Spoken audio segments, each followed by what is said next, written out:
Start with the name of Allah, who is the most merciful and the most beneficent. Assalamu alaikum, dear students, and welcome to your online class. Chapter number 4, Environment and Interactions. The topic we are going to discuss today is abiotic components.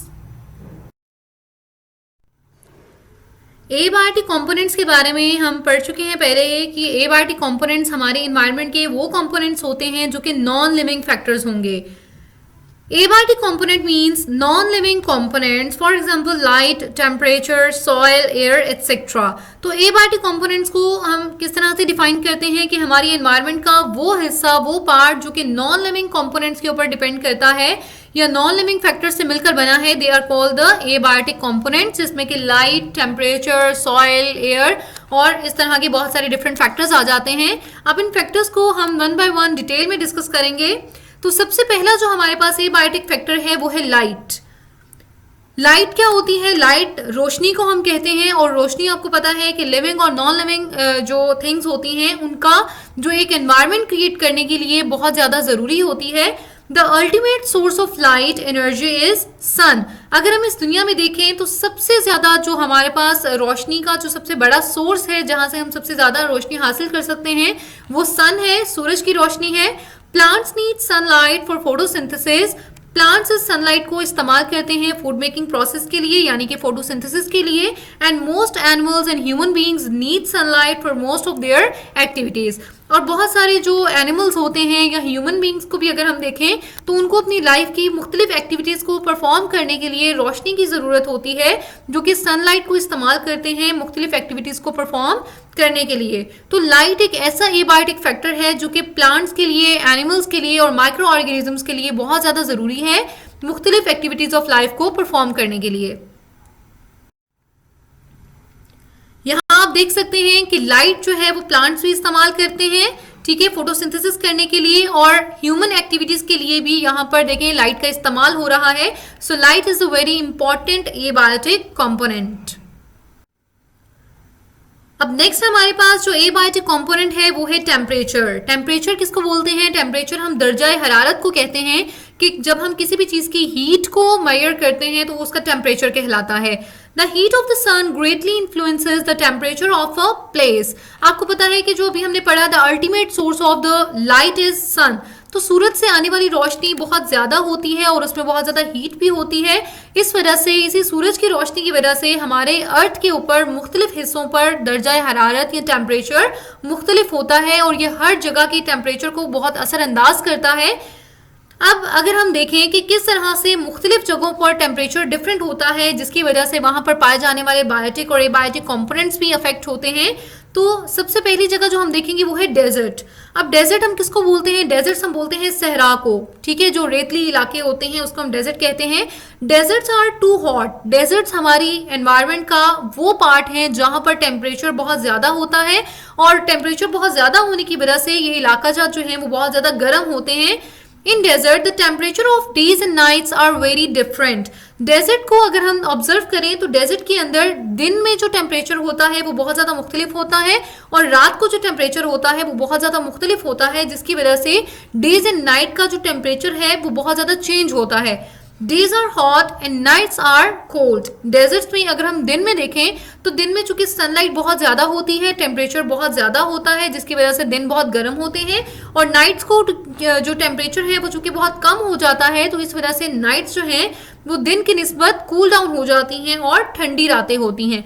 तो desert में temperature इस तरह से affect करता है कि desert में दिन जो है वो बहुत गर्म और रातें जो हैं वो ठंडी होती हैं कंपैरेटिवली. नेक्स्ट जो हमारे पास सेकंड प्लेस हम डिस्कस करेंगे वो है ग्लेशियर्स. अब ग्लेशियर्स तो जो है वो बर्फानी इलाकों में होते हैं. So glaciers are too cold for plants and animals to survive. अब ग्लेशियर्स बहुत ज़्यादा ठंडे होते हैं और वहाँ पे टेम्परेचर इतना ज़्यादा कम होता है कि वहाँ प्लांट्स और एनिमल्स का सर्वाइव करना बहुत ज़्यादा मुश्किल होता है, क्योंकि टेम्परेचर वहाँ पर बहुत कम होने की वजह से सर्दी बहुत ज़्यादा होती है. इस वजह से वहाँ पर प्लांट्स और एनिमल्स ईजीली सर्वाइव नहीं कर सकते. Most animals are active between 0 degrees to 45 degrees. अगर हम मोस्टली प्लांट्स की या एनिमल्स की भी बात करें, स्पेशली यहाँ पर हम एनिमल्स की बात कर रहे हैं, तो एनिमल्स जो हैं वो सबसे ज़्यादा जिस टेम्परेचर में एक्टिव होते हैं वो है 0 डिग्री से लेकर 45 डिग्रीज तक। अगर 0 डिग्री से हम टेम्परेचर को कम कर देंगे या 45 डिग्री से हम टेम्परेचर को बढ़ा देंगे तो एनिमल्स का सर्वाइवल थोड़ा मुश्किल हो जाएगा, क्योंकि वो इस टेम्परेचर को टॉलरेट नहीं कर सकेंगे। सो सबसे ज़्यादा जो इजी टेम्परेचर है एनिमल्स के लिए वो 0 डिग्री सेंटीग्रेड से लेकर 45 डिग्री सेंटीग्रेड तक है। अब यहाँ आप देख सकते हैं कि डेजर्ट्स में देखें, जैसे कि आपको ये रेतली इलाका नजर आ रहा है, तो यहाँ की बायोडाइवर्सिटी, यहाँ के पाए जाने वाले एनिमल्स और प्लांट्स भी आप देख सकते हैं।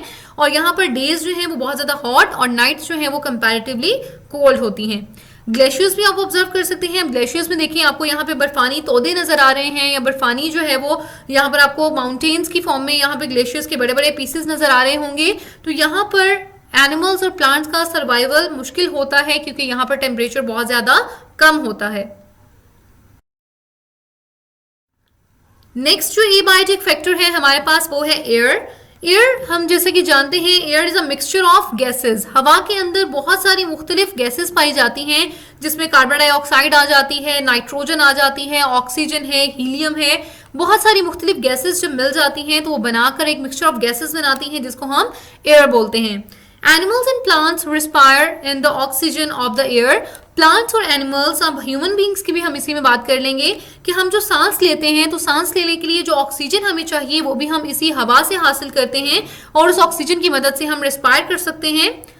Plants also use carbon dioxide from air to make food. Plants को फूड मेकिंग के लिए जो कार्बन डाइऑक्साइड चाहिए वो भी वो कहाँ से हासिल करते हैं, इसी हवा में से हासिल करते हैं, क्योंकि इसी मिक्सचर ऑफ एयर में कार्बन डाइऑक्साइड भी प्रेजेंट होती है।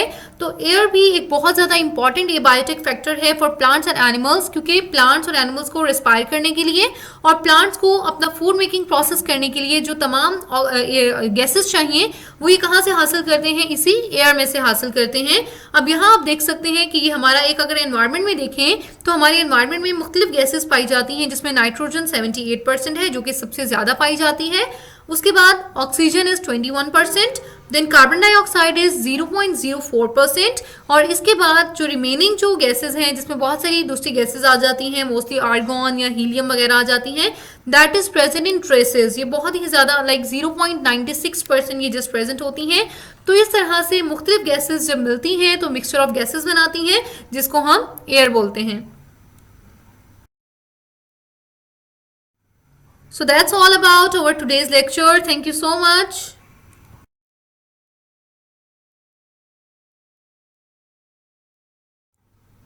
Meet you in next class with a new lecture. Keep calm and Allah Hafiz.